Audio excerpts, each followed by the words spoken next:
अशोक मित्तल। अशोक जी, स्वागत है न्यूज 24 पर राष्ट्र की बात में। आपका स्टैंड पहले तो यही, राहुल गांधी का भाषण आपने देखा होगा, हालांकि आप राज्यसभा के सदस्य हैं। कैसा था आज उनका भाषण? जी नहीं, मैं क्योंकि राज्यसभा में था तो वो तो मैं नहीं देख पाया हूँ, और फिर सीधा ही वहां से आपके इस कार्यक्रम में आ गए हैं। अच्छा। लेकिन जो आप बात हो रही है कि ट्रेड डील के बारे में अमेरिका से, मैं उसके बारे में कुछ जरूर कहना चाहूंगा जी कि जो ट्रेड डील में एक कंट्राडिक्शंस काफी सामने आ रही है, विरोधाभास काफी सामने आ रहे हैं। जो पहले भारत में चीजें इंपोर्ट होती थी यूएसए से, उस पर 10%, 30%, 50%, 70%, 100% और कई प्रोडक्ट्स पे तो 150% तक का टैरिफ लगता था। लेकिन अब हमने वो जीरो कर दिया। मतलब जो देश को रेवेन्यू आना था वो भी हमने बंद कर दिया, और जो देश के उद्योग को हम बचाते थे टैरिफ के माध्यम से, उन सबको हमने तबाह कर दिया। चाहे वो इंडस्ट्री है, चाहे वो एग्रीकल्चर है, चाहे हमारा मैन्युफैक्चरिंग सेक्टर है, चाहे हमारा इवन लिकर वाली हम बात करें जो 150% होता था, नेचुरल रबड़ पर 70% होता था। तो हमारा देश का किसान क्या करेगा, ये बात मुझे समझ नहीं आती। हम कहते हैं free agreement, free trade agreement, पर ये फ्री तो यूएसए के लिए हुआ, हमारे लिए थोड़ी हुआ। कोई वन साइडेड है, जो एक कहते हैं वन साइडेड लव, मुझे तो उस तरीके का लग रहा है। फिर हम बात कर रहे हैं कि जो चीज हम एक्सपोर्ट करेंगे यूएसए को, उसका क्या होगा। पहले 50% था, अभी कुछ दिन पहले वो 18% हो गया, और अब हमें लग रहा है कि हमने तो बहुत बड़ी अचीवमेंट कर ली है।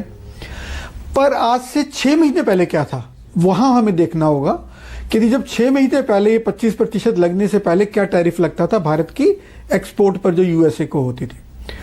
आमतौर पे 2% था, कुछ प्रोडक्ट्स पे वो 3% था, और अब 50 से कम होके 18 हो गया। लेकिन पहले के मुकाबले तो 9 गुना हो गया या 6 गुना हो गया।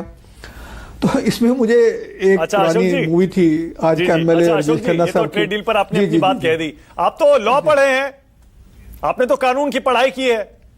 थोड़ा सा मैं चाह रहा हूं, ये नो कॉन्फिडेंस मोशन जो ओम बिरला जी के खिलाफ आया है, इस पर भी अपना स्टैंड बताइए ना।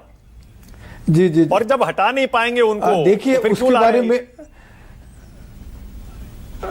मुझे लगता है ये सिंबॉलिक ज्यादा होगा, और ये तो दोनों पक्ष समझते हैं, पक्ष भी समझता है, विपक्ष भी समझता है कि इसकी आउटकम क्या होगी। बट ये सिंबॉलिक होगा, और दोनों पक्षों को और खासतौर पे विपक्ष को अपनी बात कहने का मौका मिलेगा, जो पब्लिक भी सुनेगी और पब्लिक उस पर अपनी राय बनाएगी। तो वो जो उस तरीके से जो चीज निकल कर आएगी, वो मुझे लगता है वो ज्यादा, तो आप तो विपक्ष में ही है ना, होने वाली है अशोक जी। देन के हाँ बिल्कुल, इंडिया अलायंस के हम पार्ट नहीं है बिल्कुल भी। हाँ। ये तो हमारे लीडरशिप ने पहले से बिल्कुल स्पष्ट किया हुआ है। ठीक है। लेकिन विपक्ष इंडिया अलायंस का पार्ट होने का मतलब ये तो नहीं है कि विपक्ष में नहीं है। ठीक है, बहुत बढ़िया। ओके। तो फिर जनरल नरवणे की किताब पर आपका स्टैंड क्या है? आप इंडिया अलायंस में भी नहीं है, सरकार के साथ भी नहीं है। अभी जैनी साहब को आपने सुना होगा, जनरल जैनी कह रहे थे जो किताब ऑथेंटिकेटेड नहीं है उसको संसद में नहीं लाना चाहिए। आपको क्या लगता है, राहुल गांधी को यह किताब लानी चाहिए संसद में? देखिए, ये तो राहुल गांधी जी का अपना विवेक है, लेकिन कहीं भी कोई एक इंफॉर्मेशन है तो उस इंफॉर्मेशन की वैल्यू तो है, और वो एक पूर्व हमारे जनरल साहब ने कही है तो उसकी एक कीमत है। यदि वो सच है, वो ज्यादा महत्वपूर्ण है कि किताब पब्लिश हुई या पब्लिश नहीं हुई, वो तो एक सेकेंडरी बात है ना। ठीक है, all right, okay. Gurdeep super और के